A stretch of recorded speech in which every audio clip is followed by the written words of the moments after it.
इस घर की जो कीमत है वो 18 करोड़ 50 लाख रुपए लगाई गई है। अस्सलाम वालेकुम नाज़रीन, आपका मेज़बान यासिर शामी आपकी खिदमत में हाजिर है और आप देख रहे हैं डेली पाकिस्तान। इस वक्त मौजूद हूँ मैं इसहाक डार साहब के घर के बाहर, जो कि गुलबर्ग 3 में वाक़या है और जिसको हजवेरी हाउस 7H कहा जाता है। इसहाक डार साहब के इस घर को डिस्ट्रिक्ट गवर्नमेंट लाहौर ने 28 जनवरी को नीलाम करने का इश्तिहार आज से चंद दिन पहले जारी कर दिया है, जिसके मुताबिक इस घर की जो कीमत है वो 18 करोड़ 50 लाख रुपए लगाई गई है।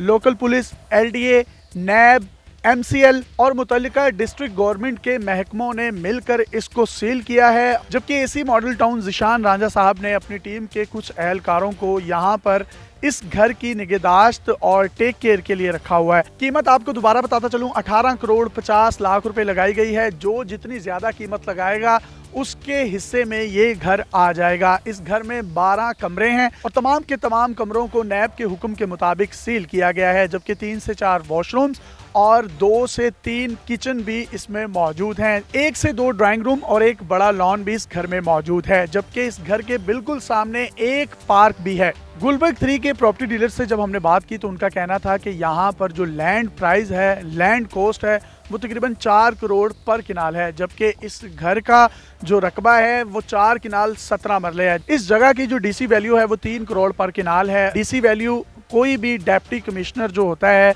वो एक मार्केट प्राइस लगाता है किसी भी इलाके की, जिसको DC वैल्यू कहा जाता है। अब देखना यह है कि 28 जनवरी 2020 में इसहाक डार के घर की ओपन बिड हो पाएगी या नहीं, क्योंकि इससे पहले मियां मोहम्मद नवाज शरीफ साहब जब मुशर्रफ दौर में अपनी तमाम जायदादें छोड़कर मुल्क से बाहर फरार हो गए थे तो उनकी तमाम प्रॉपर्टीज़ को जो है वो सील कर दिया गया था और उनके कुछ घरों को जो है वो ओल्ड एज या स्वीट होम्स में कन्वर्ट कर दिया गया था, जबकि कुछ घरों की नीलामी हो गई थी। जब वो दोबारा बरसर इक़्तिदार आए तो वो तमाम के तमाम घर जो हैं वो उनको मिल चुके थे। इसके साथ साथ मुशर्रफ साहब की एब्सेंस में उनकी जायदाद को भी नीलाम करने का हुक्म दिया गया था, जो कि बाद में रुक गई थी।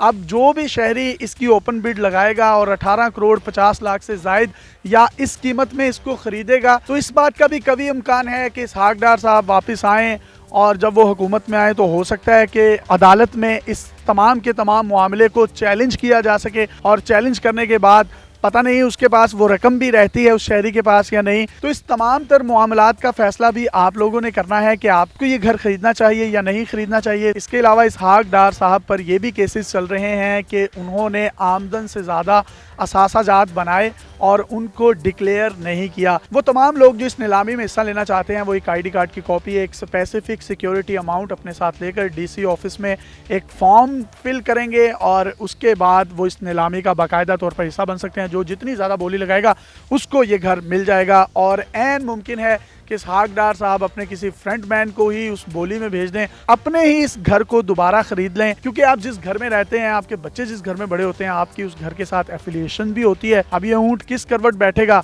इसका फैसला तो वक्त ही करेगा। अपने मेज़बान यासिर शामी को इजाज़त दीजिए। देखते रहिए डेली पाकिस्तान। अल्लाह हाफ़िज़।